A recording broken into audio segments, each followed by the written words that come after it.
Selamat pagi semua warga FPTI mungkin ya, ataupun seluruh warga UPI. Kita kembali, mungkin ini pertama kali kita voice ya, lebih seperti podcast yang diselenggarakan oleh Pendidikan Teknik Mesin. Nah, kita akan jargon dulu gitu ya. Voice, Vocal Information and Creative Expression gitu guys. Nah, pada kesempatan kali ini kita akan membahas gitu ya, sebenarnya lulusan pendidikan teknik mesin itu mau jadi apa. Nah, pada kesempatan kali ini kan kita juga mengundang Pak Aam Hamdani selaku ya sudah terbilang senior gitu ya di pendidikan teknik mesin gitu. Nah, mungkin akan saya bacakan terlebih dahulu gitu ya, daftar riwayat hidup beliau atau CV gitu ya. Nah, Bapak Aam Hamdani ini Profesor Dr. Insinyur Aam Hamdani MT IPM gitu ya. Nah, jenjang S1 di IKIP Bandung di UPI ya, Pak. S2-nya di ITB Teknik Bandung, Institut Teknologi Bandung Teknik Mesin. Lalu untuk S3-nya di UPI gitu ya, Program Studi Pendidikan Teknologi dan Kejuruan. Beliau saat ini dari tahun 1990 sampai sekarang ya Pak ya, masih menjabat sebagai dosen Departemen Pendidikan Teknik Mesin gitu ya. Berarti sudah sekitar 35 tahun gitu ya, sudah sangat senior gitu, sudah terkenal gitu Pak. Nah, kami ini bermaksud mengundang beliau Profesor Aam itu sebagai karena beliau sendiri sudah berpengalaman gitu ya di bidang lingkup pendidikan teknik mesin, mungkin juga di industri apa ya. Ya gitu. Kami bermaksud untuk menggali lebih dalam gitu sebenarnya dalam lingkup pendidikan teknik mesin itu sebenarnya bukan hanya ingin untuk menjadi guru gitu ya. Tapi ruang lingkupnya ternyata lebih besar dari itu, tidak sesempit hanya menjadi guru gitu. Nah, mungkin kita bisa langsung aja gitu ya, untuk meluruskan persepsi tentang pendidikan teknik mesin.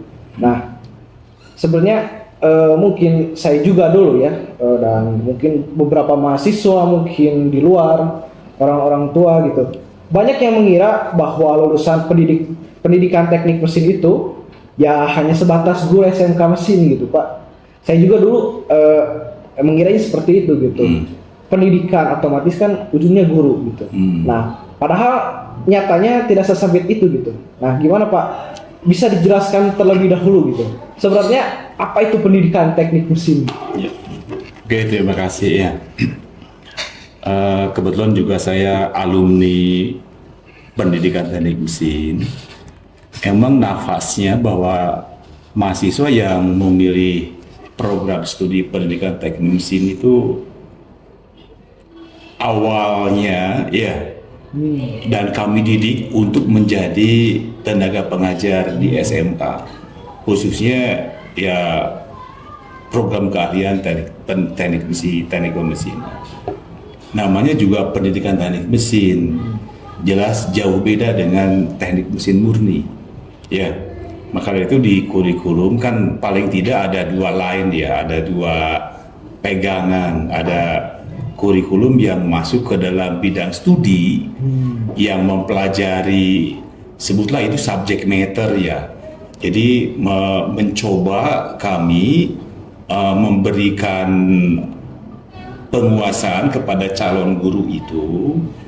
Guru apa yang dimaksud, misalkan guru teknik mesin ya kami berikan mata kuliah.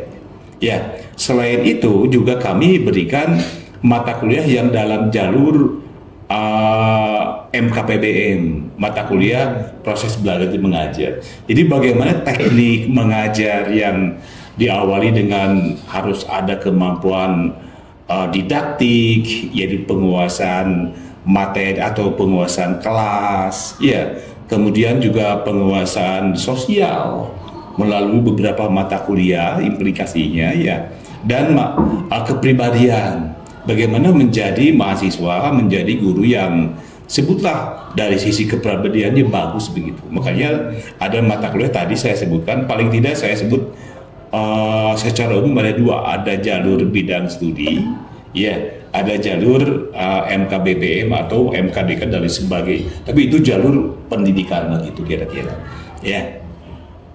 Nah, kebetulan di kami ya dulu waktu saya masih muda itu diorientasikan adanya saya bisa mampu mengangkat penguatan keilmuan teknik mesin ke dalam pendidikan teknik mesin.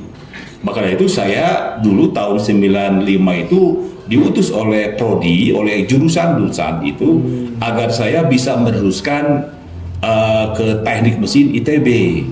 Ya, maaf ya, barangkali Hamdani itu lulusan pendidikan teknik mesin yang pertama kali masuk ke ITB se-Indonesia. Ya, se-Indonesia. Karena sebelum-sebelumnya itu tidak boleh alumni pendidikan teknik mesin daftar ke ITB. Kecuali prodi lain seperti MIPA, ya, kimia dan lain sebagainya bisa dari UPI. Tapi teknik mesin itu yang penjebol utama dari pendidikan teknik mesin itu mungkin katanya, dan emang catatan di ITB juga begitu. Ya, nah tujuan sebutlah spionase saya masuk situ agar saya bisa kuat dalam mempelajarkan subjek matter bidang studi. Sehingga ya sejak tahun 2011 saya jadi ketua tim pengembang kurikulum di prodi, maka kelompok mata kuliah di bidang studi itu saya perkuat, ya, saya perdalam, sekalipun sebenarnya tidak diperlukan untuk seorang guru. Kenapa demikian? Ya, karena dengan adanya kurikulum yang saya perkuat itu sifatnya menjadi fleksibel bisa diterima oleh industri. Maka itu banyak contoh alumni pendidikan teknik mesin yang notabene gelarnya sarjana pendidikan SPD banyak sekarang menjadi penguasa di industri. Ya seperti di Unitektor, itu kan orang nomor 1 di diklatnya orang kita. Dia di banyak lah, ya yang contoh-contohnya begitu ya. Termasuk keponakan saya, dia jadi branch manager Unitektor se Kalimantan. Itu dari pendidikan teknik mesin. Saya tanya kenapa mereka bisa tembus seperti itu? Karena yang dipandang oleh industri saat itu, kok calon guru menguasai sebutlah area teknisi engineer gitu kira.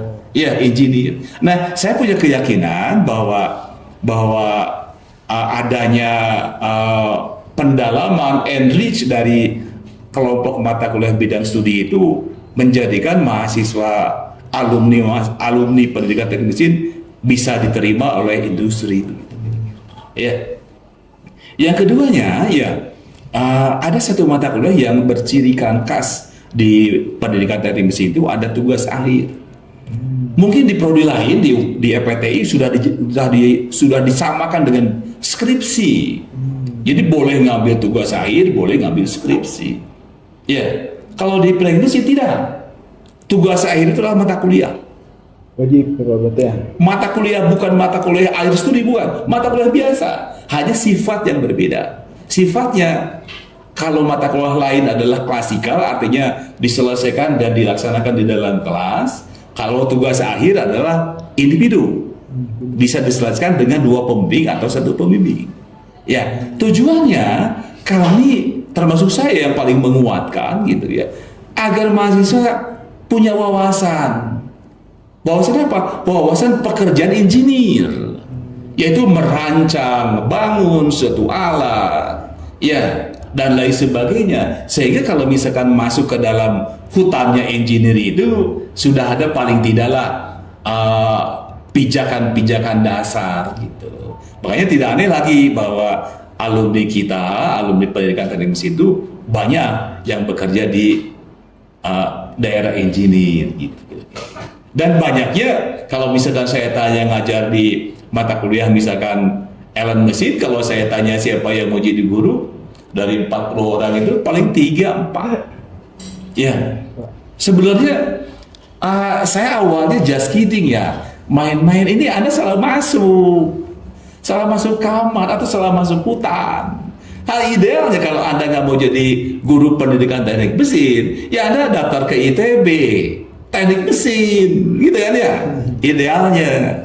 Tapi tidak saya perlebar just kidding itu. Saya tetap karena mereka sudah masuk, ya saya kuatkan dalam bidang studi, ya bahwa mereka nanti suatu ketika harus pernah ngajar di SMK, yaitu melalui mata kuliah P3K sekarang sebutnya, atau dulu PPL, itu adalah sebuah kewajiban. Dan saya kira kalau misalkan jadi guru, oke, bisa jadi ke engineer, bisa, kan itu sebuah keleluasaan untuk bisa dipilih. Karena emang alumni kalau misalkan mau menjamain masyarakat itu kan tergantung alumninya, mau jadi guru atau mau jadi ini. Gitu. Bahwa kalau jadi guru ya mesti ini sekarang kan dilabeli harus ada sertifikat pendidik, ya, gitu kira-kira. Saya nggak mau jadi ini, nggak masalah, silakan. Ya, insya Allah kami sudah bekali Anda dengan materi-materi di kuliah yang tadi dalam kelompok bidang studi. Gitu. Ya, itu barangkali penjelasan apa itu pendidikan teknik mesin. Bedanya jelas sangat jauh. Kita misalkan contohlah, waktu kuliah S2 saya di ITB itu, saya sering menjadi asisten S1. Ya, apa itu yang diasisten oleh saya? Yang mahasiswa, yang mata kuliahnya misalkan proses manufaktur dalam bidang pemesinan konvensional bubut misalkan. Mereka tidak diajarkan bagaimana cara bubut yang baik dan benar. Tapi mereka ya bisa menganalisis sebuah produk yang dihasilkan dari proses bubut, apakah itu baik atau tidak, atau benar atau bagus. Kalau misalkan tidak benar, kenapa? Mereka di situ pendalamannya. Oh, ini akibat parameter pemesinan yang salah dan seterusnya. Tapi kalau pendidikan teknik mesin, ya selain diajarkan cara teori tentang bubut begitu konvensional, juga mereka harus bisa menjalankan. Kenapa? Mereka tadi awalnya dididik menjadi calon guru, begitu kira-kira. Itu bedanya. Jadi kan kalau misalkan ada dua orang nih alumni teknik mesin, alumni pendidikan teknik mesin ke sekolah, ya, ini sudah dicoba. Dikasih tes misalkan cara ngebut, alumni kita lebih bagus. Ini sebuah bukti. Di SMK 2 saya pernah, ya, ada yang melamar jadi guru dari teknik mesin murni, ya, tapi emang maaf, alumninya dari sekolah tinggi-tinggi sekali kali lah, ya, saya nggak sebutin lah, gitu. Jurusannya teknik mesin. Mas, kenapa Anda ingin jadi guru? Ini kebalik dengan kita. Ya, apa jawabannya? Ngeri jawabannya. Apa daripada di industri tidak diterima? Artinya dalam hati saya marah sebenarnya. Tapi walaupun muka saya tetap dingin gitu. Jabatan ada profesional guru itu di nomor 1000 sama dia. Daripada tidak diterima di industri, saya jadi guru aja Pak, daripada nganggur. Bayangkan. Ya. Nah, sementara kita ambil positifnya, mereka aja yang notabene-nya sekarang sarjana ST gitu ya, mau jadi guru. Ya, masa sih anak-anak alumni pendidikan teknik mesin tidak mau jadi guru gitu. Padahal ya tadi cara menjadi guru didaktiknya sudah ada, ya, sosialnya sudah ada, kepribadiannya diajarkan, profesionalnya, apa itu profesional? Menguasai subjek matter bidang studi sudah dilaksanakan di kita. Masa nggak mau? Gitu jawabannya ya.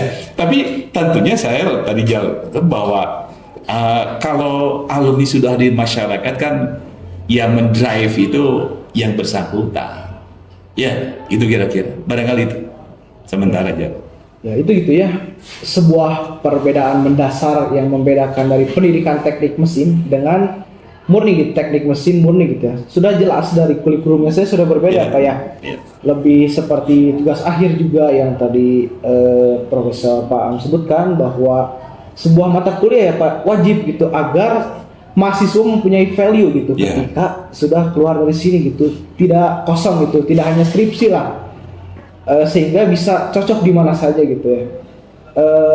Sudah dijelaskan juga gitu bahwa emang tujuan utama pendidikan teknik mesin itu emang dididik untuk menjadi guru sebenarnya Pak ya. Iya, sebenarnya ya. Sebenarnya Iya. jadi guru Kita nggak menafikan, namanya juga pendidikan teknik Iya, mesin. pendidikan ya. Iya, orientasi pertama adalah menjadi kita lihat di profil ya, profil lulusan itu kan, atau misalkan di visi misi prodi lah, itu pasti menjadi guru. Ya, bahwa alumni kerja lain dari guru ya barangkali itu akibat adanya fleksibilitas kurikulum yang dibentuk. Ya, artinya saya contoh misalkan saya mengajarkan kekuatan bahan. Ya, kalau dulu namanya mekanika, saya ambil kekuatan karena kekuatan mekanika juga.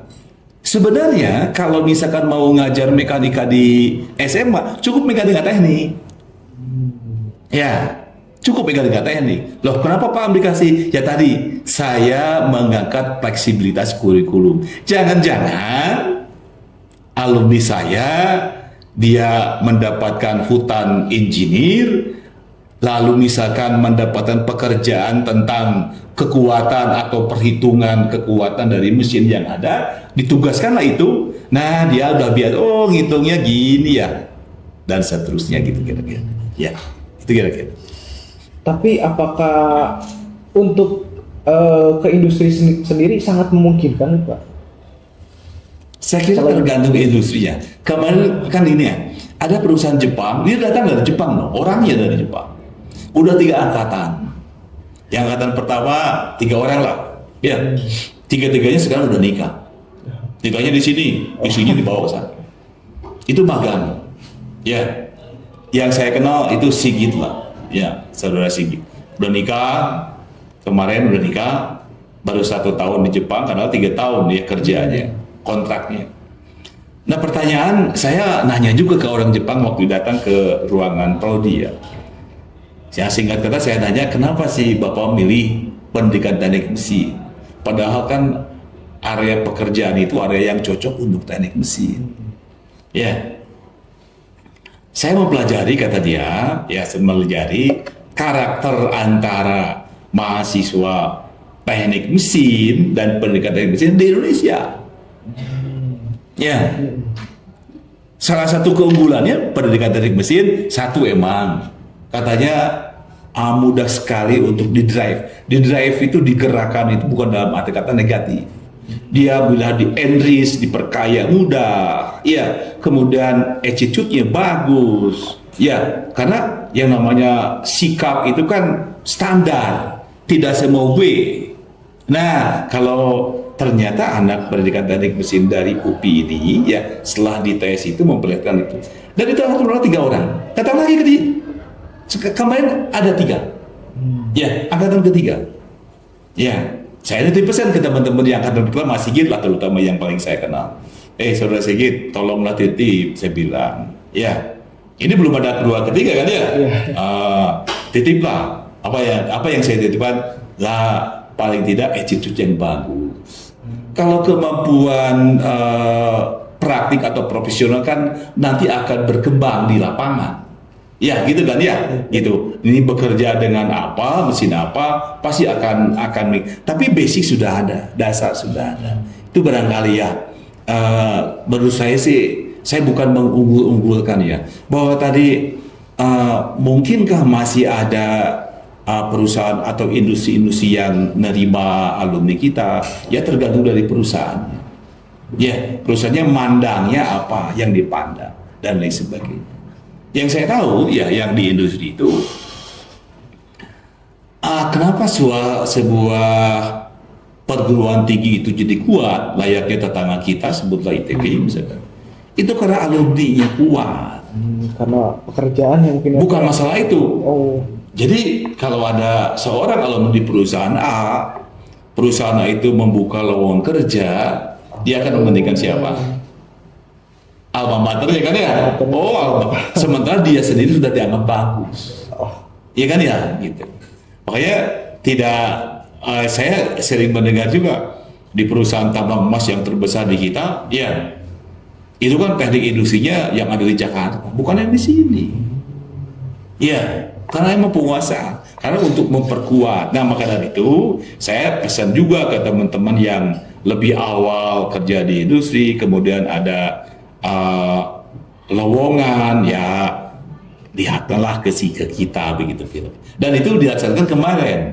Ya, saya ketemu banget dengan alumni, dikenalkan sama Kaprodi, Pak, ini alumni kita kerja di sini, katanya akan ada penerimaan kerja atau loker lah, ya gitu. Terus saya tanya, akan pergi kemana pertama? Ya ke sini. Ya bagus menurut saya sih. Ya. Jadi kalau misalkan Anda juga kalau nanti kerja di industri seperti misalnya di hari otomotif dulu ada Kang Ade Romdon dari Fama, dia ngambil kan adik-adik kelasnya. Ya. Dan itu sudah sama perusahaannya sudah divalidasi bahwa kemampuan alumni kita ya bisa memenuhi standar industri itu. Jadi kesimpulannya tergantung pada industri ya, bakal menerima alumni kita atau tidak. Dan menurut saya banyak ya. Kalau misalkan ada tracer study yang bagus, penelusuran kelulusan alumni kita misalkan begitu, itu banyaknya di industri. Iya, apalagi sekarang maaf, misalkan dari guru mesti diawali dengan honor dan sebagainya, Anda paham benar dengan kondisi honor. Tapi kalau industri misalkan ada penerimaan, Anda juga paham bagaimana awal, ya gaji yang bisa di bargaining oleh kita ke industri gitu kira-kira. Gitu. ya itu gitu ya. Jadi sebenarnya tergantung industri juga gitu. Jadi mungkin balik lagi ke kitanya gitu ya Pak, karena kita juga harus pandai memilih suatu industri gitu. Bagaimana suatu industri itu apa gitu yang sebenarnya dia cari gitu ya. Apakah dalam lingkupnya mungkin ya murni bisa, pendidikan bisa, ujung-ujungnya kan balik lagi ke kita gitu ya.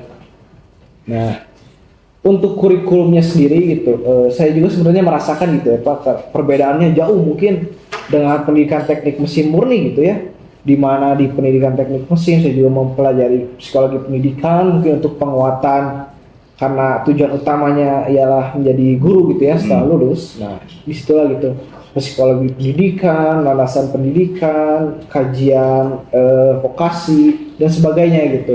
Jadi seperti yang Profesor Am tadi jelaskan gitu ya, bahwa seimbang gitu ya Pak ya. Jadi dalam pendidikan ya, dalam lingkup industri juga iya.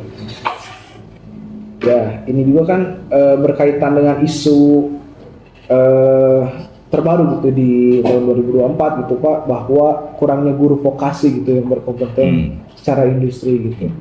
Itulah gitu ya guys ya, penting gitu bahwa setelah lulus nanti apa yang akan kita gapai gitu, apakah menjadi seorang pendidik atau seorang engineer mungkin ya. Tapi karena kita lingkupnya dalam sebuah pendidikan ya, jadi itulah fokus utama kita adalah seorang ya usahakan pendidik gitu ya, karena memang kita dilatih secara lingkup dalam pendidikan teknik mesin gitu. Nah,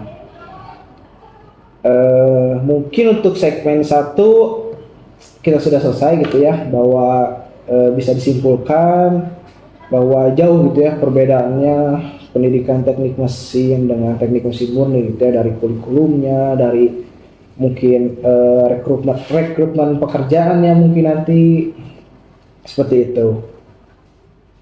Dan juga apakah bisa diterima di industri? Bisa saja Pak ya, tergantung dari industrinya gitu.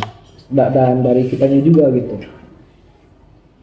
Kalau saran saya ya, buat teman-teman mahasiswa yang sebutlah kuliahnya di pendidikan teknik mesin tapi ingin di industri kerjanya gitu ya, itu saran saya lebih baik milih industri yang ada lembaga diklatnya.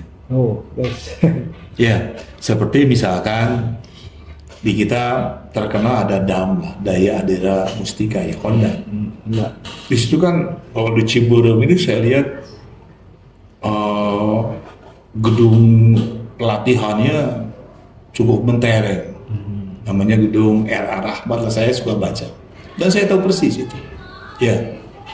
Nah, teman-teman kita, kakak kelas kita dulu banyak di situ. Saya sempat sampai kalah di yang berkiprah sebagai manajer diklat, diantaranya bertugas membuat modul-modul ajar dan lain sebagainya. Itu jadi kalaupun ke industri, ya industri sudah ada tempat bahwa PAM sama saja jadi guru di situ. Ya gitu kan? Pertanyaan Anda misalkan gitu. Gini, ya. Alumni pendidikan teknik mesin itu pertama bisa jadi guru di SMK. Ya. Bisa juga jadi instruktur di BLK. Ya. Bisa juga jadi instruktur di balai besar sekarang yang kayak BMTI. Itu mesin departemen mesin, direkturnya alumni kita. Angkatan 94 Batata. Mahasiswa saya. Ya. Kan bisa. Jadi guru SMA tidak. Ya, malah dia bekerjanya manajemennya gimana, kemudian mengatur layaknya sebagai kepala sekolah. Atau misalnya di industri, dia bagaimana mengatur menyusun kurikulum yang cocok, misalkan di mana pesertanya adalah calon teknisi AHAS. Kan beda dengan kita ya. Tapi dia yang bersangkutan itu dia punya kemampuan, yaitu membedah kurikulum dan menyusun kurikulum. Ya gitu kan. Makanya itu tadi bahwa mata kuliah di kita ada saya sebut dua jalur lah. Ada jalur bidang studinya, ada jalur MKBBM-nya. Bagaimana misalkan merancang kurikulum yang sesuai dengan di mana dia bekerja gitu kira-kira. Ya, jadi saya mengharapkan kepada teman-teman mahasiswa itu jangan berpikir bahwa kita nanti jadi guru SMK. Oh jangan, bahwa ada latihan menjadi guru itu latihannya di SMK pada saat PPL itu hanya latihan kan ya. Iya gitu kan ya. Training kan gitu ya. Itu kira-kira jadi bahwasannya dari mahasiswa itu idealnya luas juga penerimaannya ya. Bahwa nanti mungkin ya ada guru yang non formal, guru dari pendidikan di mana itu di LPK lah, lomba keterampilan kan ada ya, yang otomotifnya ada, yang mesinnya ada, gitu kira-kira ya. Ada di BLK kayak di Jalan Gatot Subroto Bandung, alumni kita ada, ya gitu, ya di semua yang tadi di industri ya.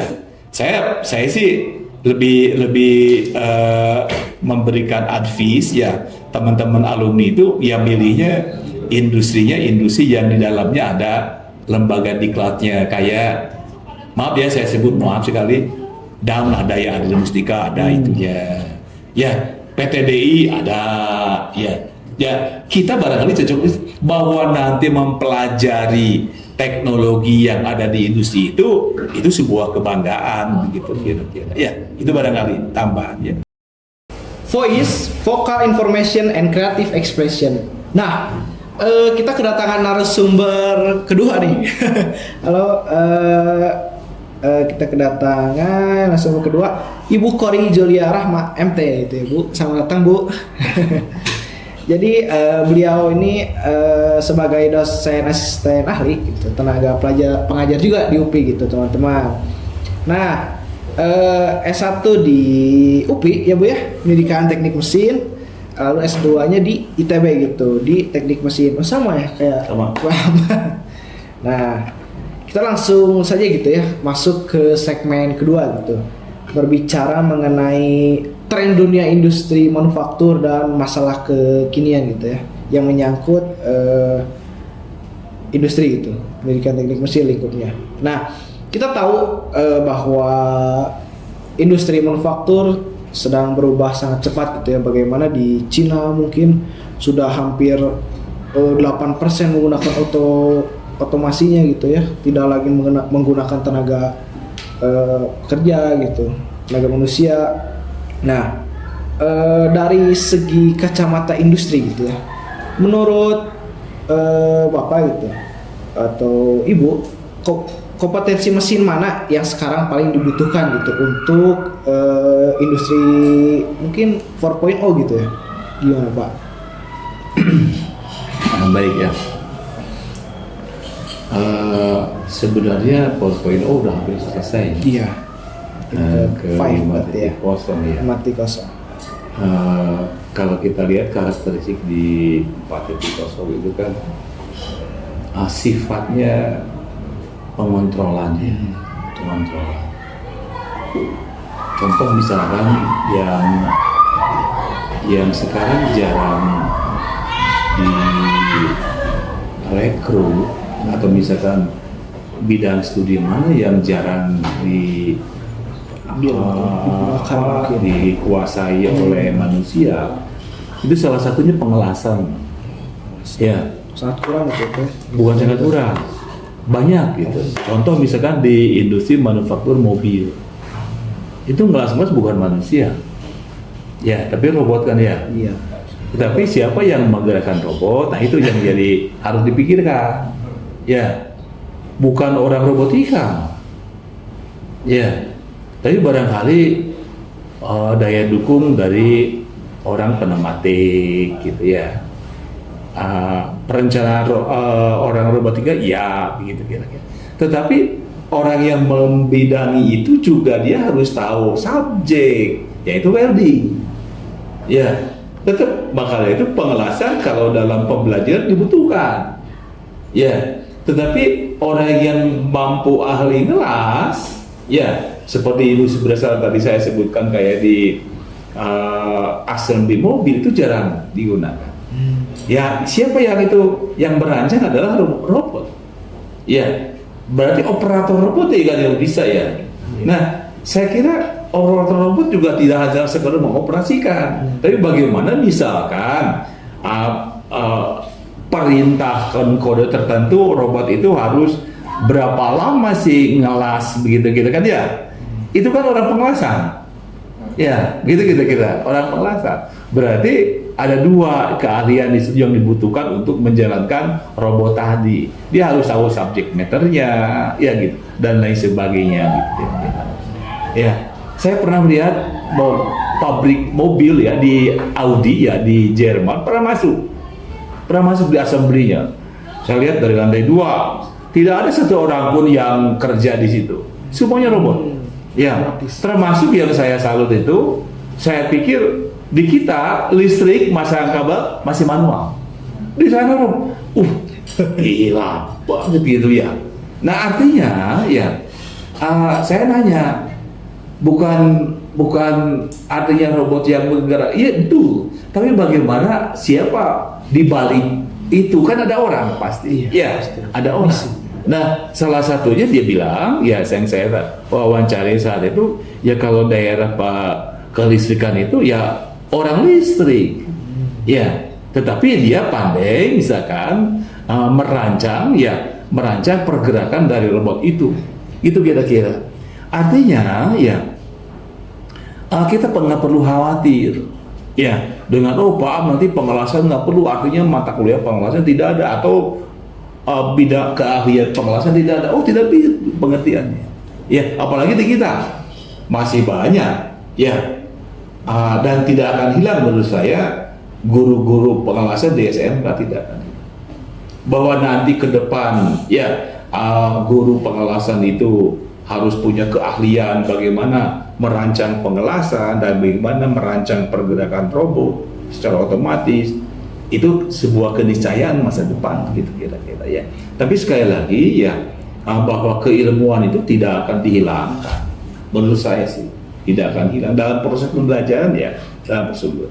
Dan banyak juga di kita banyak katakanlah orang-orang yang wirausaha bukan industri besar ya Bu Poli, malah menggunakan secara manual kan pengelasannya. Ya, saya ini barangkali nggak tahu contoh bagus atau tidak ya. sampai 2014 itu saya terkenal dosen biasa di luar, bukan luar biasa, biasa di luar. Artinya apa? Setelah ngajar sebelumnya, mulai dari 2005 keluar UPI, kampus, ya. Saya bukan pulang, bukan juga main, tapi saya nyari keahlian dari sisi implisitnya di dalam ada uang, ada cuan, ya, nyari cuan juga. Nah, di akhir 2013 itu saya mampu mendirikan sebuah workshop di kota kelahiran saya. Saya kasih nama, pakai CV, Usaha Mandiri Teknik. Menerima apa? Menerima pembuatan mesin teknologi tepat guna.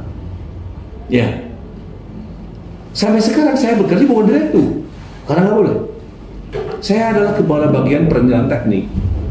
Jadi kalau misalkan direkturnya paman saya, halo ini ada mesin A mau dibuat, ada pesan, bisa ya? Saya katakan bisa. Ya, makanya saya ke mahasiswa itu, kalau ada mahasiswa yang ngerjain tugas akhir, milihnya analisis perencanaan, aduh saya ketawa mas. Ya, idealnya rancang bangun. Ya, idealnya rancang bangun. Nah, saya bisa mengerjakan membuka bengkel tadi yang disebut dengan namanya CV perusahaan lah itu. Ya, lalu saya bekerja di bidang perencanaan teknik. Jadi kalau merancang-rancang itu udah biasa, Bu Kori, begitu kira kalau saya. Ya, saya pernah membuat mesin raksasa. Di mana itu? Di peternakan Bandung Selatan, punya Ultra peternakan Bandung Selatan, punya susu Ultra. Ya, itu mesin mengolah tai sapi menjadi media organik, media tanam dan pupuk organik cair. Wah, dari kotoran sapi. Sapinya sapi perah. Mesinnya ini kecil ruangannya, raksasa. Kenapa Pak Am bisa? Ya, saya punya keahlian, punya pengetahuan, punya pengalaman dalam merancang bangun. Ya, maka itu ke mahasiswa gitu ya. Saya suka paksakan Bu Kori dari 3 tugas akhir itu. 1 rancang bangun, 1 perencanaan, 1 analisis hitung ulang. Banyaknya mahasiswa kita 2 terakhir. Kenapa? Rancang bangun katanya lama, informasinya lama yang didapat oleh mahasiswa. Yang kedua butuh uang, padahal keuntungannya kan ada. Tadi pengalaman yang tidak bisa dibeli, gitu ya. Maka dari itu tadi disebutkan misalnya industri mana yang kira-kira nanti akan menggeserkan sebuah keilmuan, saya kira nggak ada. Walaupun dalam prakteknya ada digantikan dengan robot, itu tetap keilmuan dipakai. Ya begitu kira-kira. Berarti dalam segi industri otomasi manapun pendidikan teknik mesin dalam engineer teknik mesin itu akan selalu ada gitu. Ada ya? Ada. Tidak belum ya pasti ada gitu teman-teman. Nah lalu saya kaitkan juga tentang subtopik relevansi kekinian gitu ya mengenai pabrik di Indonesia yang sudah mulai memakai smart manufacturing gitu ya. Nah, lalu ada juga gitu mengenai tingginya isu skill mismatch SMK dan industri gitu. Nah, mungkin untuk Bu Kori gitu ya Bu, apa skill gap terbesar gitu Bu yang sering ditemui antara lulusan perguruan tinggi dan kebutuhan industri gitu? Skill gap gitu. Oke, baik, terima kasih ya. Sebelumnya kalau misalkan saat ini prioritas Gen Z terakhir yang di SMP ya, termasuk kita ya, Gen Z awal dan Gen Z tengah gitu. Nah, kalau misalkan untuk skill, kalau tadi di awal di SMK sebetulnya mereka disiapkan untuk bekerja ya, bukan untuk analisis. Nah, jadi ya skillnya disusun berdasarkan kurikulum. Kadang ada yang memang sudah bekerja sama dengan industri. Kalau kita lihat kemarin mungkin ada sebuah kerjasama gitu ya. Nah, kalau misalkan dari sisi perguruan tinggi sebetulnya yang ditekankan adalah analisis dan optimasi. Nah, sebetulnya apa analisis dan optimasi gitu ya? kalau yang saya kan karena saya baru gitu ya dalam dunia ini, hal yang paling mendasar itu sebetulnya optimasi. Jadi sebelum kita memproduksi suatu produk teknik gitu ya, yang pertama direncanakan itu adalah dari segi optimasinya apakah memang layak gitu. Kemudian dari sisi perhitungan dari analisis yang ujung-ujungnya akan bergantung pada cost gitu. Itu yang saya pelajari. Jadi kadang kenapa suatu produk teknik misalkan dikatakan dalam tanda kutip ada kegagalan atau mismatch, mungkin dari sisi perencanaan, dari sisi tools optimasinya kurang. Yang saya rasakan gitu ketika membandingkan dari satu perguruan tinggi dan perguruan tinggi lain, memang ada beberapa gap gitu ya, yang mungkin nanti disaringnya ketika interview gitu ya, ketika interview dan lain sebagainya. Nah, ketika lolos di sana maka ada penyamaan persepsi bagaimana ya kita harus tahu apa itu optimasi, ada tools yang digunakan di sana seperti mungkin desain expert dan lain sebagainya, dan tadi akan berdampak pada kalau misalkan merancang bangun ya rancang bangunnya dengan produk yang sangat optimal gitu, kira-kira. Dari Bapak sendiri gimana Pak? Adakah pendapat yang berbeda mungkin? Saya kira sama aja ya. Hanya barangkali dari sisi praktis yang kalau tujuannya sama, saya kira Bu Polri saya setuju ya, bahwa saya kembali lagi ke mahasiswa ya, bahwa tugas akhir yang jenisnya rancang bangun, saya pernah membimbing ya, tadi bilang Ibu Polri ada optimasi dan lain sebagainya. Bagi saya optimasi itu adalah kebenaran benda produk dari hasil rancang. Apa benda itu sesuai kerjanya berdasarkan perancangan yang dia tulis. Makanya keuntungan rancang bangun atau perancangan itu di situ. Jadi mahasiswa ada sebuah keyakinan atau self confident, kepercayaan diri bahwa saya merancang udah benar. Apa buktinya? Benda kerjanya bekerja sesuai dengan yang diharapkan. Saya nyebutnya optimasi di situ ya Bu ya, di optimasi. Jadi teman-teman ya dalam hal membimbing tugas akhir pun itu ditargetkan begitu. Ya, ada beberapa contoh ya akibat dari rancang bangun itu. Ada mahasiswa alumni kita angkatan 2015 tuh kali itu malah bisnisnya di basreng, bikin keripik basreng. Bayangkan, Anda mungkin heran ya, mahasiswa itu rancang bangun dulunya tugas akhir itu, ibunya adalah seorang pedagang basreng yang manual, mungkin 3 kilo itu 3 jam, mungkin 4 jam, dia ngomong gitu, ibunya dijualnya ke anak-anak SD. Saya tergelitik, oh bantu ibu kamu dengan membuat ini, cerita jadi, ya cerita jadi, dengan treatment apa-apa sehingga mesin itu bisa menggerak, bisa mengiris basreng sesuai ketebalan keinginan kita. Saya mau 1 mili, mau 2 mili karena mesinnya yang diatur, ya gitu kira-kira. Kenapa sekarang bisnisnya udah online? Saya nanya, kira-kira pendapatan per bulan berapa? Aduh Pak Aman, kalau pernah ngajar saya nanya, pernah Pak, berapa honornya? Honor 400.000 Pak sebulan.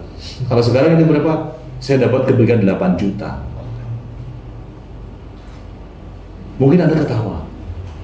Ya, kenapa? Dia jago IT, ya, jualannya online, packingnya dia rancang sendiri, packingnya sederhana, ini plastik kosong, tinggal tempel stiker, ya, rasanya udah ada 18 rasa, karena anak muda, ya, salah satu konsumennya anak saya yang kerja di Astra, alumni ITB dagangan yang begitu, bukan membuat, seminggu hampir 60 dus habis sama anak Astra.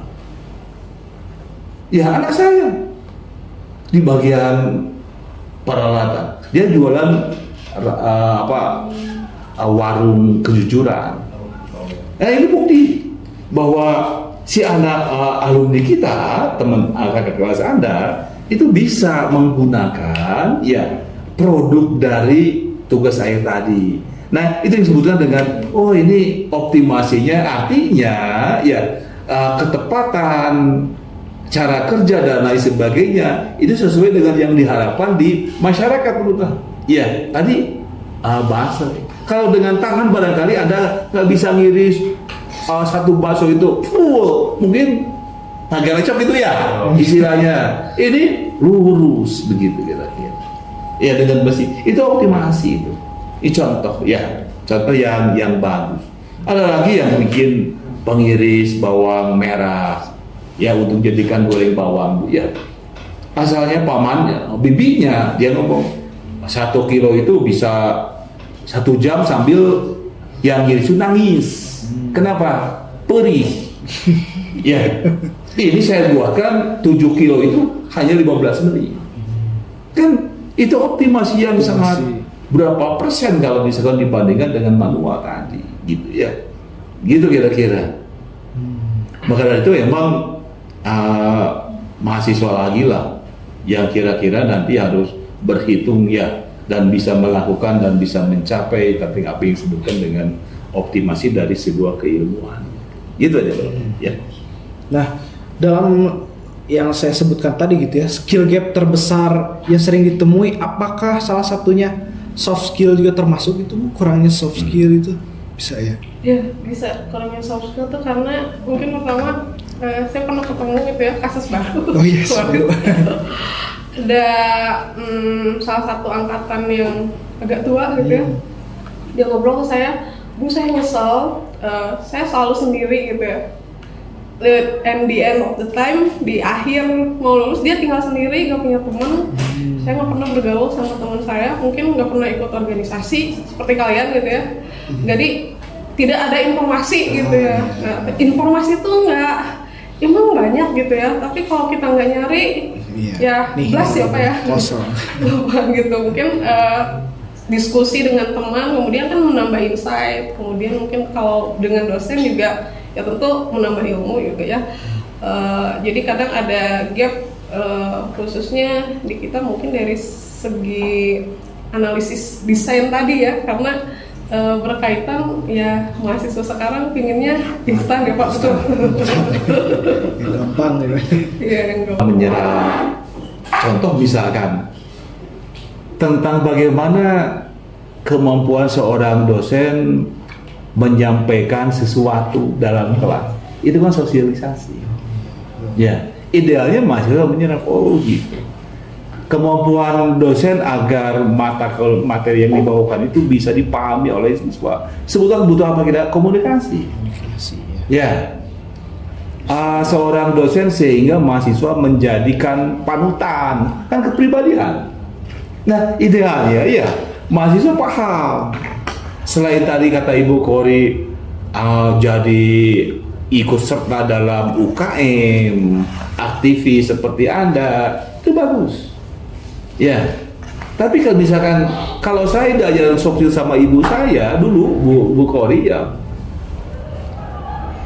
jangan katanya kalau kamu mau bisa bicara, ya bergaul dengan orang tua, itu betul. Aduh, saya bingung kapan bisa bergaul dengan orang tua mahasiswa.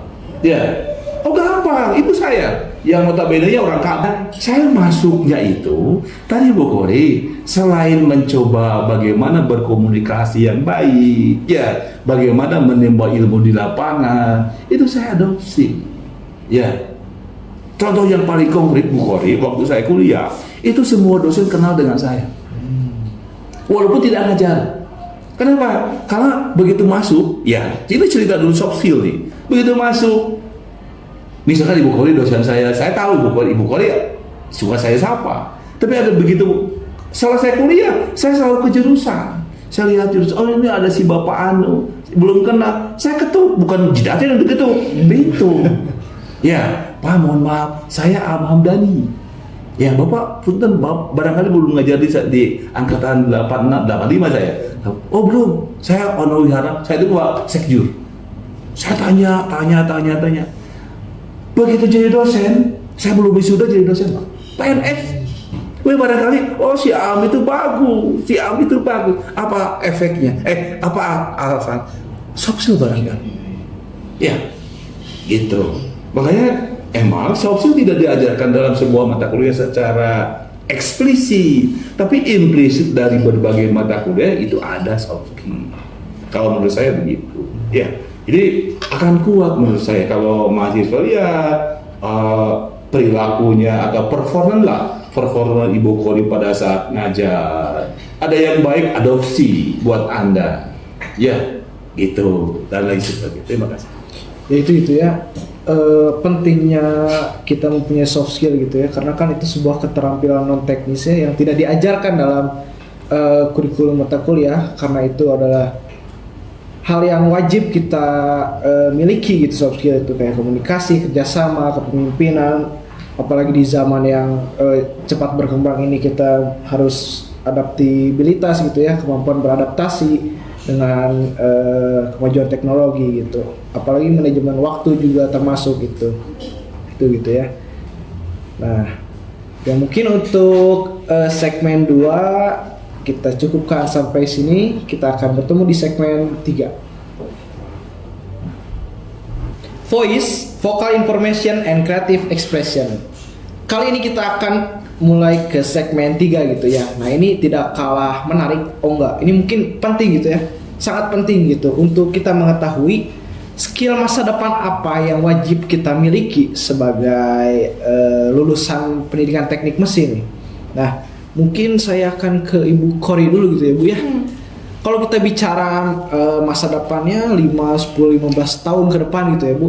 Skill apa saja gitu yang menurut Ibu itu harus kita mulai pelajari mungkin dari sekarang, Bu? Jadi kalau misalkan skill yang utama itu tentu karena di mekanikal itu adalah perancangan ya. Perancangan. Jadi kalau misalkan umumnya ke depan tuh mungkin sudah terasa ya sekarang juga udah tergantikan kegeser sama jurusan-jurusan yang strategis gitu. Tapi sebetulnya kalau misalkan teknik mesin sendiri nggak akan kehabisan tempat gitu sebetulnya menurut saya ya. Yang paling penting tuh mungkin kalau dari beberapa tahun ke belakang orang tuh kadang sekarang tuh kan coding tuh maksudnya sudah biasa maksudnya ya, mungkin sudah ada dipelajari, tapi mengingat hal yang penting sebetulnya apa gitu dari hal tersebut. Mungkin ada aplikasi yang namanya Python, mungkin teman-teman udah pernah dengar? Udah kan?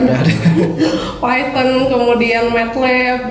Kalau dari sisi mechanical engineering itu sangat berguna ya. Untuk apa? Tadi ada beberapa proses, kadang kita tuh suka lupa ada yang namanya kuliah dengan desain, tetapi kita berdiri sendiri gitu ya, desain pembelajaran, tetapi ada misalkan mata-mata kuliah yang memang diterapkan kayak finite element gitu ya, metode tak hingga gitu di matematik. Sebetulnya itu tuh masuk ke dalam yang tadi namanya lebih ke optimasi untuk melakukan perancangan, tadi menggunakan Python, kemudian menggunakan MATLAB. Ya sebetulnya harus ada seperti mungkin pelatihan ya, UPI mungkin mengundang expert untuk mengajarkan kepada kita gitu, ya betul ya. Lebih ke pelatihan sih. Pelatihan supaya tahu gitu ya apa yang sedang berjalan di luar, meskipun kalau memang mau lebih cepat ya kita bisa menggunakan tools-tools yang ada, seperti kan internet udah masif, kita bisa langsung praktik gitu ya. Kadang memang ada beberapa kuliah yang memang belum terfasilitasi di sana gitu, tapi ya ada dimasukkan sedikit-sedikit tapi tidak terlalu banyak, jadi harus explore sendiri gitu mungkin. Kalau dari saya. Gimana Pak? Saya tetap bahwa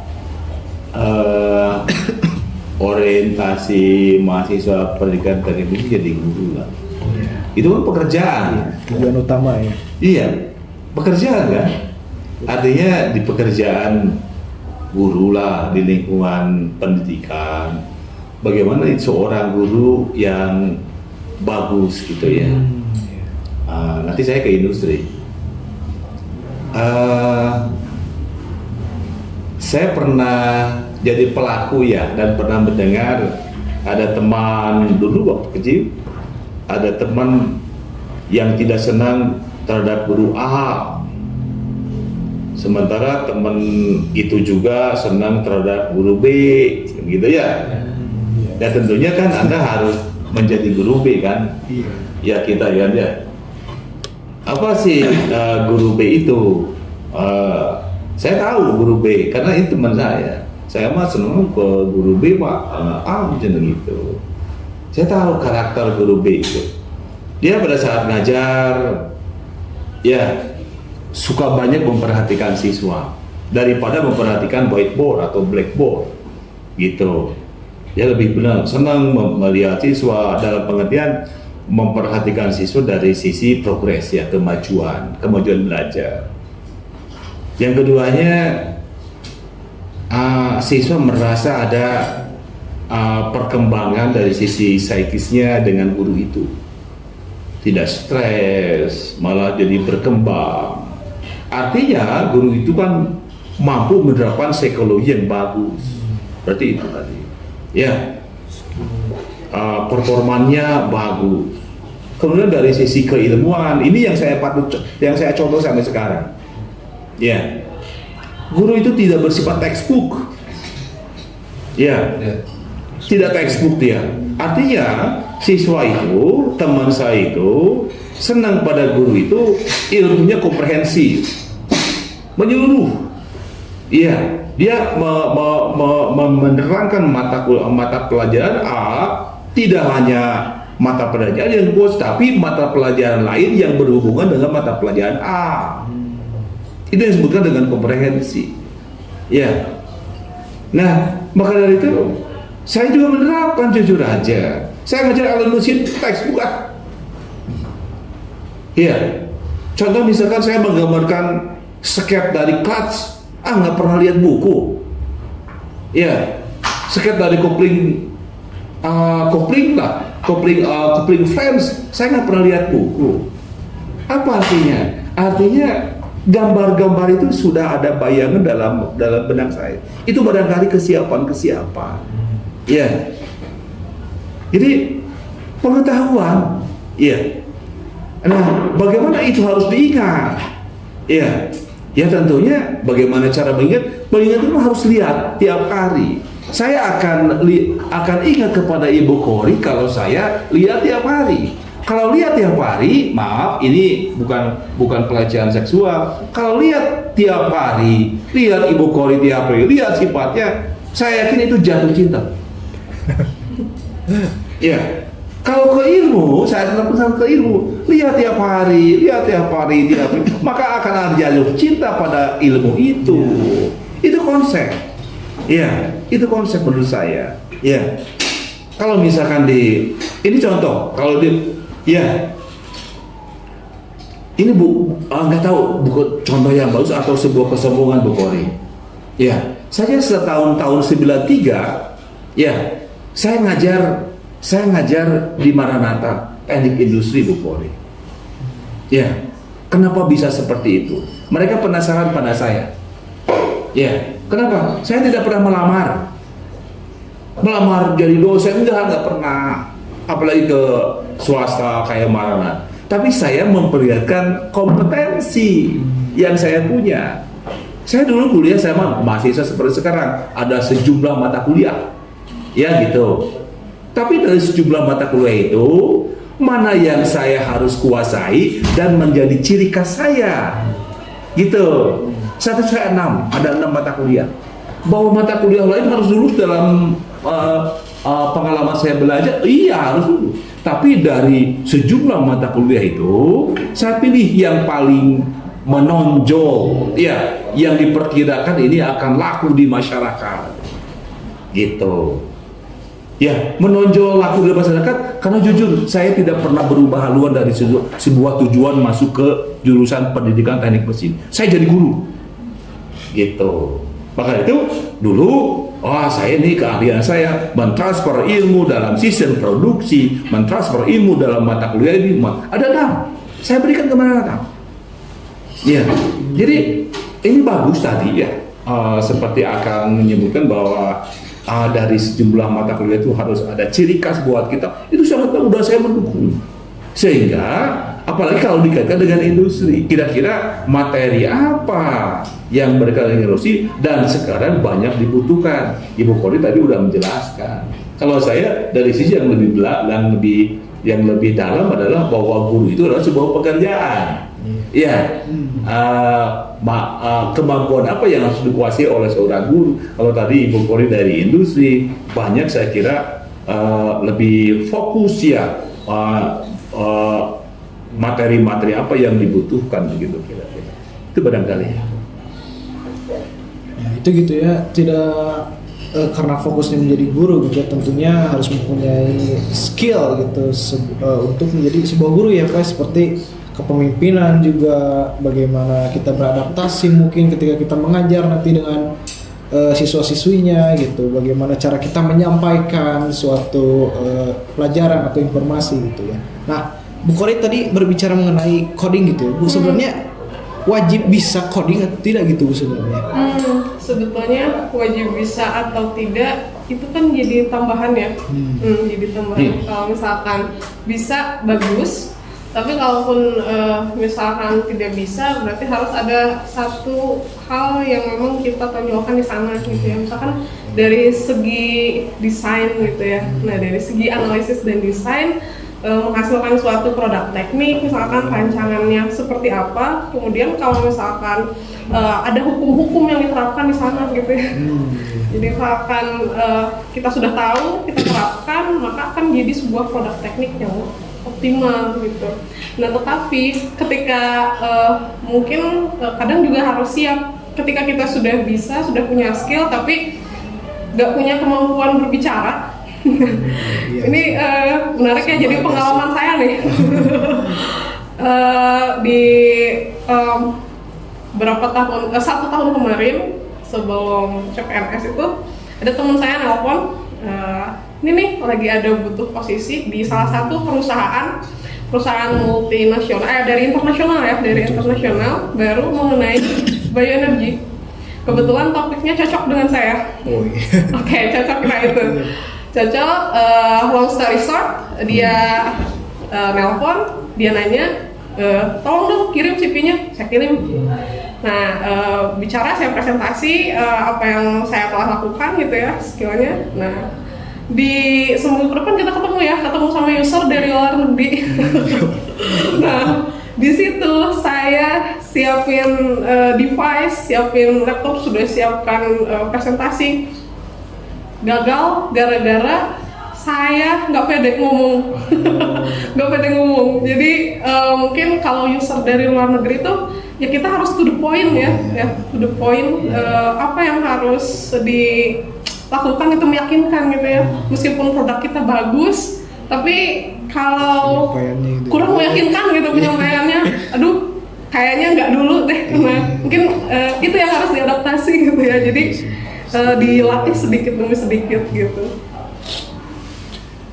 Betul itu ya, salah satu soft skill juga gitu ya Bu, bagaimana kita komunikasi itu penting gitu ya. Ya mungkin terlihat simpel seperti yang disebutkan, tapi nyatanya sulit gitu yuk Bu ya. Iya, dengan orang-orang industri gitu, luar negeri gitu yang baru kita kenal gitu, pasti ya gugup lah. Siapa sih yang gak gugup gitu, apalagi wawancara gitu ya. Wawancara kerja atau mungkin ya itu makanya ada sidang skripsi ya Bu ya, melatih bagaimana kita berkomunikasi juga di situ, penyampaiannya juga harus seperti apa gitu. Nah, mungkin segitu gitu ya untuk segmen kita ketiga pada hari ini gitu ya. Kita akan bertemu di segmen 4, Voice, Vocal Information and Creative Expression. Kita berada di segmen 4 gitu ya, segmen terakhir di mana kita mengajukan kuesioner gitu. Jadi akan bertanya mengenai seputar ini gitu ya, yang tadi di awal kan mengenai lulusan teknik mesin itu mau jadi apa gitu. Nah, ada pertanyaan nih, Bu, Pak, gitu ya. Kenapa banyak lulusan PTM yang gak mau jadi guru gitu? Kalau semisal guru kurang sejahtera, menurut saya guru PNS Serdik itu cukup menggiurkan. Apa karena banyak lulusan PTM yang tidak kompeten untuk mengajar? Boleh siapa dulu? Bapak dulu kali. Terima kasih ya. Yang menjadi guru katanya. Banyak diskusi dengan teman-teman dosen Bu Poli ya, bahwa kayaknya selayaknya untuk manusia atau generasi sekarang ya, kalau masuk ke ranah pendidikan atau milih prodi pendidikan harus ada psikotes Bu. Ya, jadi jangan salah masuk. Kalau saya jujur saya tidak salah masuk, jujur aja. Ya. Kenapa saya dulu? Kenapa saya tidak salah masuk? Karena saya dulu belajar di SMA di Cianjur itu temannya hanya 14 orang. Dan 14 orang itu masuk dalam program anak berbakat se-Indonesia. Ya, guru saya adalah Pak Menteri, Pak Nugroho Susanto. Tiap hari Rabu masuk kelas. Nah, akhir tahun ceritanya saya didaulat bahwa saya bakatnya jadi guru. Makanya saya percaya jadi guru. Ya, dan alhamdulillah sekarang jadi guru besar. Itu. Ya, tidak salah barangkali bakat itu. Nah, berkaitan dengan mahasiswa yang ternyata emang sebutlah tanda kutip salah masuk gitu. Ya, emang jadi pikiran ya. Tetapi saya sering menyampaikan ke teman-teman mahasiswa, khususnya mahasiswa baru yang belum tahu apa itu prodi pendidikan gitu ya. Sekarang kerja di prodi pendidikan jadi guru itu cukup lumayan ya Bu Kori ya. Apalagi sudah stabil, artinya stabil itu sudah disebut guru yang profesional, artinya mempunyai sertifikat pendidik ya, kan ada tunjangannya. Kalau dilihat secara kuantitatif, sebulan gaji golongan 3 saya perkirakan dapat 6-7 juta. Tiga itu kan rata-rata, apalagi yang sudah nikah baru 3,5 atau 4 juta lah. Tunjangan sertifikasinya 3 juta sesuai gaji pokok. Sekarang gaji di industri begitu masuk ada pasti 4 juta, 5 juta. Kerja dari jam 7 sampai jam 5, kadang-kadang jam 9 malam. Iya, tidak ada libur. Kalau guru, ya sekarang libur guru. Ya, istilahnya bebas ngajar. Ya, gaji dari sisi kuantitas bila dihitung dengan waktu. Ya, waktu. Ada yang di industri kerja sebutlah dari jam 7 sampai jam 5 berapa jamnya Bu Kori ya? Kita hitung 8, 9, 10, 11, 12, 1, 2, 3, 4, 5, 10 jam. Ya, guru ada ngajar dari jam 7 sampai jam 5? Nggak ada. Betul. Ya, gitu. Jadi dari sisi ukuran duit terhadap waktu gede-gede guru. Makanya saya gitu ya, saya tidak mematahkan arang para peserta, dulu jangan membalikan, mending jadi guru, gitu. Ya, kompetensinya sudah jelas ada. Diajarkan mata kuliah kependidikan ya Bu Kori, diajarkan mata kuliah bidang studi sebagai bahan profesional menguasai subjek matter. Apa susahnya? Apa kurangnya? Gitu. Yang ada adalah ya sekarang ada gium bahwa guru itu orang susah. Ada gium itu. Sebutannya. Ya. Pertanyaan saya, ya, kalau misalkan saya udah jelaskan Bu Kori ini di pertemuan pertama dari mahasiswa baru. Dan emang saya tanya, itu lucu. Siapa yang mau jadi guru? Dari 40 lah, 50 hanya 6. Waduh, ini saya bilang ini salah masuk jurusan. Ya, tapi setelah saya obrolkan sedikit-sedikit, ya, sedikit-sedikit, mudah-mudahan pada saatnya nanti dengan berjalan waktu mereka punya perubahan orientasi ya Bu ya. Ada atau misalkan ada perubahan paradigma dalam pikirannya bahwa ini saya harus memantapkan kompetensinya jadi guru. Ya, bahwa nanti Anda lulus tidak jadi guru itu no problem. Ya, tapi perlihatkan dulu kompetensi jadi gurunya. Itu barangkali Kang yang bisa saya ulas begitu. Dari Ibu sendiri gimana, Bu? Oke, Stanley, jujur dari obrolan Bapak itu jadi memberikan insight gitu ya, membangkitkan semangat, karena jujur sebetulnya saya agak maju mundur, up and down, karena mengajar itu exhausting and draining gitu ya. Sumpah, kalau dari segi saya mungkin ya, dari Gen Z angkatan awal Sama. agak-agak exhausting and draining, tapi tadi dengar dari Bapak ada benefit, jadi oh ya udah betul ya, perlu motivasi sebetulnya. Kalau untuk Siti Hawa mah ini saya kasih tahu, saya udah tua. Jadi guru jauh lebih cepat daripada kerja. Ya ini sejenis trigger atau misalkan trigger yang baru Anda dapatkan atau misalkan udah tahu dari dulu. Tapi saya harapkan Kang Kelvin, Stanley, walaupun nanti gurunya bagus, guru siapa? Pak Stanley, Pak. Wah kan, ya. Ada teman saya namanya Chinese, main mention, Li Kexian. Kalau jadi guru dipanggil Pak Palikop. Kalau ini bagus nih, Stanley. Wah. Iya, Cukup meyakinkan ya untuk menjadi guru. Ya bagus gitu ya. Jadi kita juga tahu gitu ya bahwa gak jauh beda gitu ya dalam hal gaji gitu ya, karena jika dihitung-hitung lagi gitu. Mungkin untuk di industri ya mungkin lebih keras mungkin apa ya dalam ya ketika kita menjadi guru juga ya sama-sama aja gitu, mulia bahkan ya Pak ya, karena kita menyampaikan kembali informasi gitu ke siswa-siswi gitu. Nah mungkin pertanyaan terakhir gitu ya dari Muhammad Jaki angkatan 24 gitu ya, seperti ini. Saya tidak ingin lulus hanya untuk sekedar bekerja, tapi ingin punya daya saing yang kuat, pengaruh dan kebebasan finansial lebih cepat dari jalur normal.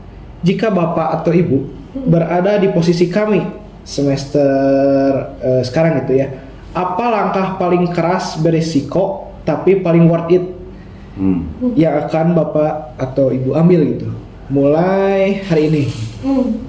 Susah nih Bu. Udah panjang lebar. dari Ibu. Baik, kalau dari kondisi saat ini sebetulnya kita ada posisi di pendidikan teknik mesin. Mungkin ada yang termasuk saya dulu ya, kegocek sama kata pendidikannya, akhirnya sama teknik mesin. Ternyata istimewa ya Pak. Jadi calon guru. Nah, kalau posisi di semester 5 sebetulnya kita lihat sudah mulai dewasa awal ya. Nah, apa yang kita lakukan sudah jadi tanggung jawab kita sendiri. Nah, kalau misalkan dari segi finansial apa yang harus saya lakukan, bagaimana pertanggungjawaban saya mungkin ya. Yang pertama, yang paling penting kita ada di sini itu pertama tujuannya belajar tentu saja ya.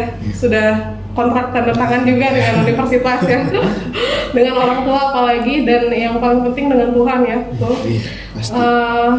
Di sana mungkin kalau misalkan dari orang tua yang memang support, yang memang ya memberikan jalan untuk dibiayai misalkan ya, ya kita tinggal melakukan kuliah dengan benar. Kalau mau ada income yang saya alami, yang saya rasakan itu dari scholarship ya, dari scholarship, nah dari beasiswa.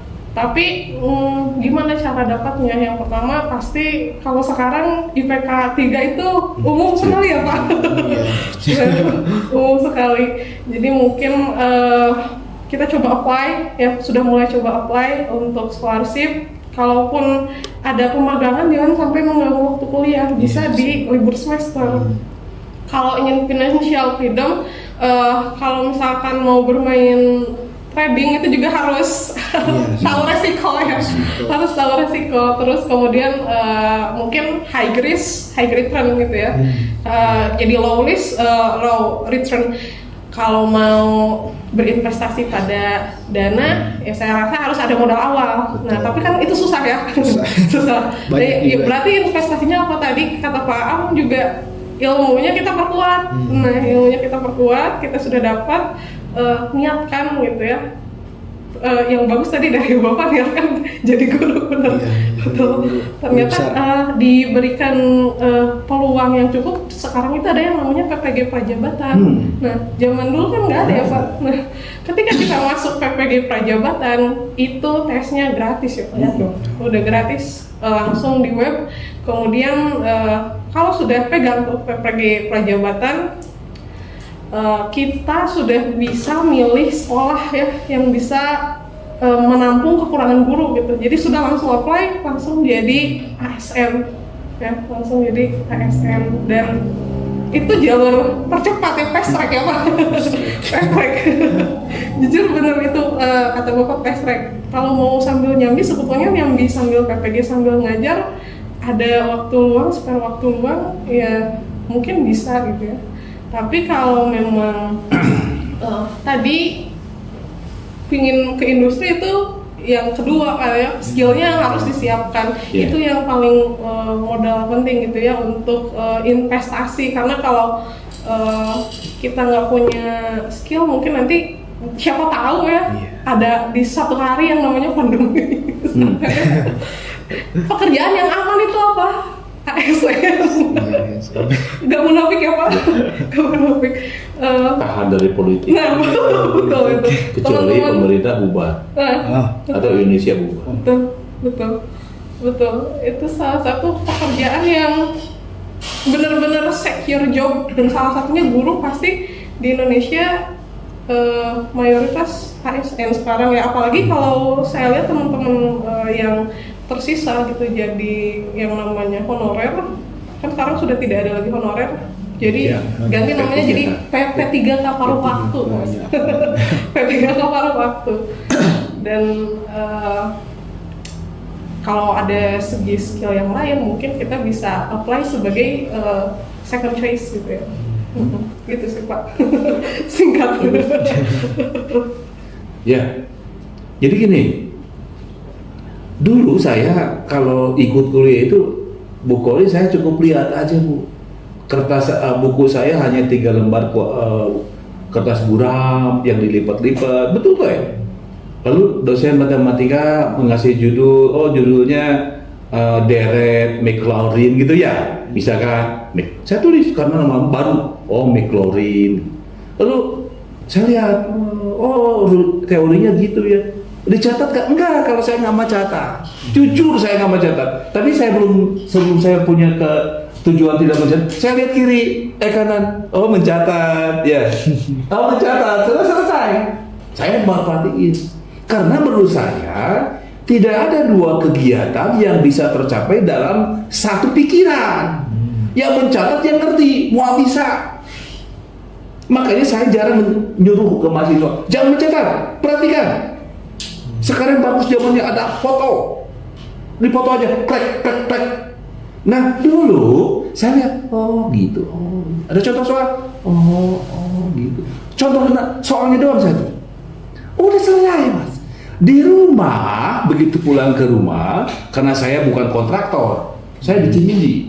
Ya, saya tidak pernah jadi kontraktor selama kuliah. Dititipin sama orang lain sama bapak. Saya nulis. Tadi itu panah bapak nulis ini. Saya tulis. Iya. Cara soalnya ini. Tidak bisa contoh soalnya tidak bisa dikerjakan sama saya. Nggak usah bunuh diri. Yang jelas saya sudah belajar 2 kali. Besoknya saya lihat yang sebelah kanan tadi. Kemarin soalnya jawabannya gimana sih? Ya gitu kan? Saya lihat aja. Ya. Ini ada 10 langkah misalkan. Saya baru 2 langkah. Artinya kemampuan saya baru 20%. Begitu saya lihat, langkah ketiga gitu ya. Dicontek sama saya, enggak. Ya, saya lihat, gini ya. Ya, makasih. Saat itu saya langsung tulis Mas. Gitu. Berarti saya belajar baru 2 kali. Minggu depan mau mata kuliah itu lagi, saya baca lagi. Saya berarti seminggu saya belajar 3 kali Mas. Ditambah ini soal-soal ciptaan saya yang sama dengan contoh soal tadi. Ya, jadi itu barangkali ya saya rada smart gitu ya. Ya, mengenai magang. Maaf ya, akang-akang ya, Teh. Saya magang itu waktu kuliah itu semester 6 sampai semester akhir loh. Hampir 2 tahun magang. Tapi magang itu tidak mengenalkan kuliah. Kalau ada kuliah, saya magangnya di barat Indonesia. Sekarang udah bangkrut kalau BUMN. Karena ada tetangga pejabat barata. Sama, tapi hari ini ada kuliah, ini ada kuliah. Iya udah, waktu kosongnya datang. Gitu. 2 tahun loh Bu. Makanya kalau ada tugas apa-apa, tugas mata kuliah misalkan pengecoran, saya udah kerja di pengecoran barata. Saya bikin laporan, karena nggak ada praktikum di sini, labnya nggak ada. Saya beri Pak, ini saya udah Pak, ini barata Pak prakteknya. Dapat nilai. Ada misalkan 7 mata kuliah, teman saya 7 mata kuliah itu 1 mata kuliah 3 bulan. Bayangkan menguras waktunya. Saya langsung gitu. Ya. Bisa dibayangkan sambil magang Bu Kori, saya ngajar dari semester 6 sampai 8 itu. Ngajar 2 sekolah loh. Bayangkan oleh Anda waktunya gimana saya. Kuliah iya, magang iya, ngajar iya. Kalau ngajar nyari duit Bu. Iya gitu. Iya, saya SMA Pasundan 1 Cimahi. Sekarang ada perkumpulan ini. Guru-guru mantan guru. Saya ngajar di SMK, STM dulu, STM wira swasta. Itu sebelum PPL. Makanya pada saat PPL di STM 6 sama Pak Hairul Bisa almarhum ditanya, Sinang, kamu jadi guru ya? Enggak Pak. Pemarah dia, kamu jadi guru ya? Belum Pak. Sekali lagi kalau ngejawab, oh iya Pak saya honor. Iya. Kenapa Pak? Bagus cara ngajar kamu. Dengan demikian saya tidak akan nempel dengan kamu ngajar aja. PPL bayangkan. Iya. Iya. Semester 2 saya dapat beasiswa Bu. Super smart. Sampai semester 4. Ya. Saat itu semester 1 saya dikasih uang 6.500 sama orang tua dari Cianjur. Sisanya 900. Ya. Kenapa? Saya suka puasa Bu. Apalagi 35.000. Ya. Makanya begitu nikah saya langsung beli tanah 10 tumak di Bandung loh. Uang dari beasiswa. Itu scholarship Bu. Iya. Rumah pertama tanahnya saya beli sendiri tuh. Iya, di pinggir jalan tol Paste. 10 tumak, apa 140 meter persegi. Begitu nikah, saya nggak ngasih ke istri. Ya, buat apa ini dikasihkan ke istri? Habis dapat untuk nikah. Ya, tapi setelah nikah besoknya, mah kita jalan-jalan sini. Ini ada tanah yang mau dijual. Uangnya nggak punya duit, bapak punya uang. Loh, kamu kemarin ngasihnya kecil. Ya, besar kecil habis saya bilang. Ya, gitu. Prinsip saya itu. Ya, jadi gitu Pak. Jadi ada eksploitasi mencari uang seperti tadi. Saya ingin motor ya dari Cianjur. Saat ini yang punya motor diantaranya hanya 3 orang dari 65 orang. Salah satunya Pak Prof Mumu.